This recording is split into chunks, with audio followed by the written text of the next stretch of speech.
గుళ్ళో గత 5 ఏళ్ల నుంచి ప్రసాదాలు తిన్నవాళ్ళు ఒక్కసారి చెక్ చేసుకోవాలి.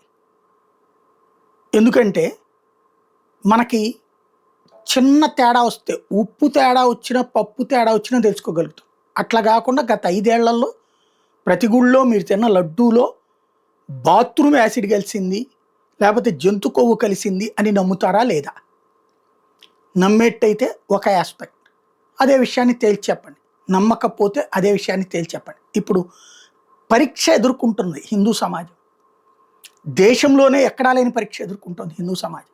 రెండవది, అన్ని ఆలయాల్లో ప్రసాదాలు తయారు చేసేటటువంటి వాళ్ళు ఉన్నారు కదా, అన్ని గుళ్ళల్లో ప్రసాదాలు లడ్డూలు తయారు చేసేవాళ్ళు. వాళ్ళందరూ చెప్పండి, మీరు ఎలాంటి నెయ్యి వాడారు? మీకు ఏదైతే ఇట్లాగ జంతు కొవ్వును నెయ్యిని తెచ్చిచ్చారా? అది మీకు అర్థం కాలేదా? అర్థమైనా మీరు కలిపారా? అట్లాగే బాత్రూమ్ యాసిడ్ మీకు ఇస్తే కలిపారా? వాటిని అలా కలిపించారా? మీకు కలిపితే మీరు పాపాత్ములు, సమాజాన్ని నాశనం చేసిన. కలపకపోతే మేము ఎప్పుడు ఇట్లా కలపలేదని చెప్పండి.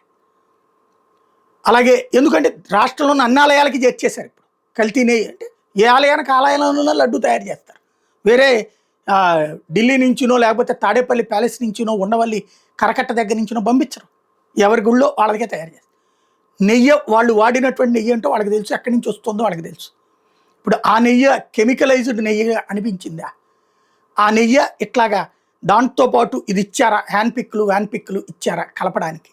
ఇది ప్రతి హిందూ ఆలోచించాల్సిన సందర్భం, చర్చించాల్సిన సందర్భం. ఎందుకంటే రాష్ట్రంలో ప్రతి హిందువుని ఇప్పుడు కదిలిస్తున్నారు. మీరు ఈ 5 ఏళ్లలో తిన్న ప్రసాదాలన్నీ కూడా తప్పుడువి అన్నటువంటి రూపంలో చెప్తున్నారు. సాధారణంగా యాసిడ్ తాగితే ఆ తర్వాత ఆత్మహత్య చేసుకున్నారని హాస్పిటల్లో చేర్చి ట్రీట్మెంట్ ఇస్తారు. అట్లాంటి యాసిడ్ శరీరంలో కరిగిపోయింది, నెయ్యిలాగా మారిపోయింది. అట్లాగే జంతు కొవ్వు ఇట్లాంటివన్నీ కలిపి నెయ్యిలాగా మారిపోయినాయి. ఎలాంటి వాసన లేకుండా ఎవడో విదేశాల్లోడు చెప్తే దాని ప్రకారం ఫార్ములా అంటే వాడికి నోబెల్ బహుమతి ఇవ్వాలో, లేకపోతే అంతర్జాతీయ బహుమతులు ఇంకేమైనా ఇవ్వాలేమో, మామూలు వాసనలాగా నెయ్యి వాసనలాగా రావాలంటే. ఇట్లాంటిది కలిపారు, ఇట్లాంటిది తయారు చేశారు కావాలని ఉద్దేశపూర్వకంగా చేసినట్టు. అది చెప్తున్నారు. నమ్ముతున్నారా? ప్రతి ఒక్క హిందువు ఆలోచించాల్సిన సందర్భం అయితే ఇప్పుడు దేవుడు పరీక్ష పెట్టాడా, బాబు గారు పరీక్ష పెట్టారా, పవన్ గారు పరీక్ష పెట్టారా, ఇప్పుడు తేలాల్సిన సందర్భం.